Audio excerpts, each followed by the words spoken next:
বুধবার উত্তর ত্রিপুরা জেলার ধর্মনগর পৌর পরিষদের কনফারেন্স হলে সংঘটিত হয় সদ্য প্রয়াত দুই সাংবাদিকের স্মরণ সভা। ধর্মনগর প্রেস ক্লাবের উদ্যোগে এদিন দুপুর 12টা নাগাদ প্রয়াত সাংবাদিক দ্বয়ের প্রতিকৃতিতে পুষ্পার্ঘ্য অর্পণ ও প্রদীপ প্রজ্বলনের মধ্য দিয়ে স্মরণ সভার সূচনা করেন ধর্মনগরের বিধায়ক তথা রাজ্য বিধানসভার অধ্যক্ষ বিশ্ববন্ধু সেন। ধর্মনগরে প্রয়াত দুই সাংবাদিকের স্মরণ সভা। উপস্থিত ছিলেন ধর্মনগর পৌর পরিষদের চেয়ারপারসন মিতালি রানী দাস সেন, ত্রিপুরা জার্নালিস্ট ইউনিয়নের রাজ্য সম্পাদক তথা হেডলাইন্স ত্রিপুরা ন্যাশনালের এডিটর প্রণব সরকার, নিউজ টুডে চ্যানেলের এডিটর সুরজিৎ পাল এবং হুমলুং প্রেস ক্লাবের সম্পাদক রঞ্জিত দেববর্মা। প্রয়াত সাংবাদিক পলাশ সেনের স্ত্রী কাকলি সেন, প্রয়াত সাংবাদিক জ্যোতির্ময় রায়ের ছেলে অনিক প্রতি রায়, ধর্মনগর প্রেস ক্লাবের সহসভাপতি আব্দুল হান্নান প্রমুখরা। তারপর প্রয়াত সাংবাদিকদ্বয়ের আত্মার শান্তি কামনায় 1 মিনিট নীরবতা পালন করা হয়। প্রসঙ্গত উল্লেখ্য, গত বছরের 23 ডিসেম্বর কিডনিজনিত রোগে আক্রান্ত হয়ে হরিদ্বারের একটি বেসরকারি নার্সিংহোমে চিকিৎসাধীন অবস্থায় শেষ নিঃশ্বাস ত্যাগ করেন সাংবাদিক পলাশ সেন। মৃত্যুকালে তার বয়স হয়েছিল 52 বছর। তিনি সন্দন পত্রিকার সাংবাদিক ও ধর্মনগর প্রেস ক্লাবের সভাপতিও ছিলেন। এদিকে চলতি বছরের 20 জানুয়ারি ব্রোন ক্যান্সারে আক্রান্ত হয়ে ধর্মনগর জেলা হাসপাতালে শেষ নিঃশ্বাস ত্যাগ করেন সাংবাদিক জ্যোতির্ময় রায়। তিনি দীর্ঘদিন যাবৎ ব্রোন ক্যান্সার সহ বিভিন্ন রোগে ভুগছিলেন। মৃত্যুকালে তার বয়স হয়েছিল 62 বছর। তিনি দীর্ঘ 35 বছর যাবৎ সিপিআইএম দলের মুখপত্র ডেইলি দেশের কথার সাংবাদিক ছিলেন। সাংবাদিকতার পাশাপাশি কবিতা, উপন্যাস, নিবন্ধ লেখনীতে ছিলেন রাজ্যের অন্যতম বিশিষ্ট ব্যক্তিত্ব।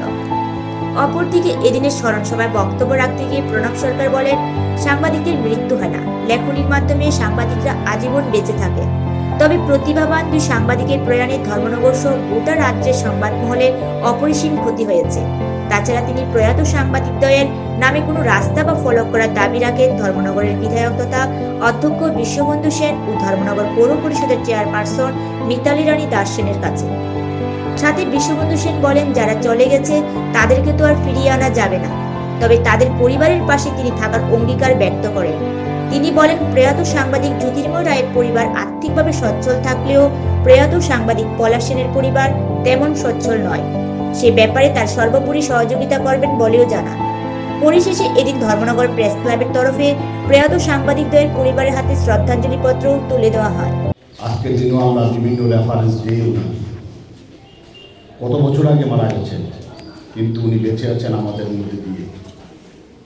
পলাশ বেঁচে থাকবে, পলাশের মৃত্যু, পলাশ যেই ধারাতে সাংবাদিকতা করে গেছেন, যে ধারাতে সাংবাদিকদের নেতৃত্ব দিয়ে গেছেন, আপনাদের কর্তব্যের মধ্যে করে আপনারা ওনাকে বাঁচিয়ে রাখবেন সাংবাদিকদের মধ্যে।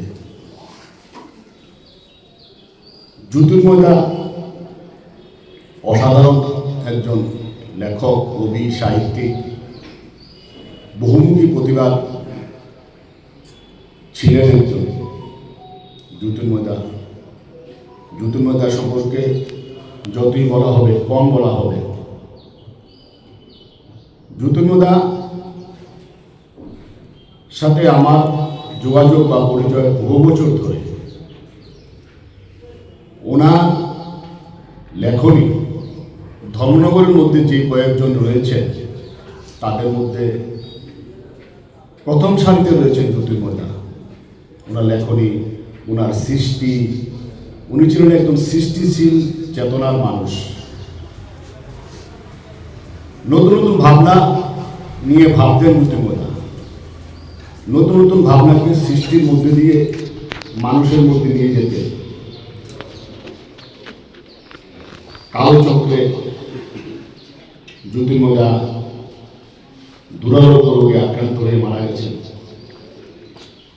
ধর্মনগরবাসীর পক্ষে এই দুটো মৃত্যু অপূরণীয় ক্ষতি। আমি বলবো অপূরণীয় ক্ষতি, কিন্তু মৃত্যু তো আর থেমে থাকে না। সময়ের কালে চলে যেতে হয় সবাইকে, একদিন সবাইকে চলে যেতে হবে। একইভাবে জ্যোতির্ময় দাও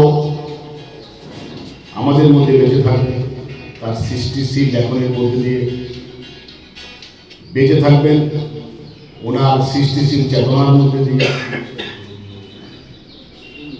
পলাশ এবং জ্যোতির্ময় দা দুজনই এই ধর্মনগরে একটা গর্ব ছিলেন, কিন্তু দুজনই আজকে আমাদের মধ্যে নেই। তাদের আত্মার সদ্গতি কামনা করি। এখানে এমন একজন মানুষ উপস্থিত রয়েছে। নিজস্ব প্রতিনিধি রিপোর্ট, এশিয়ান টাইমস।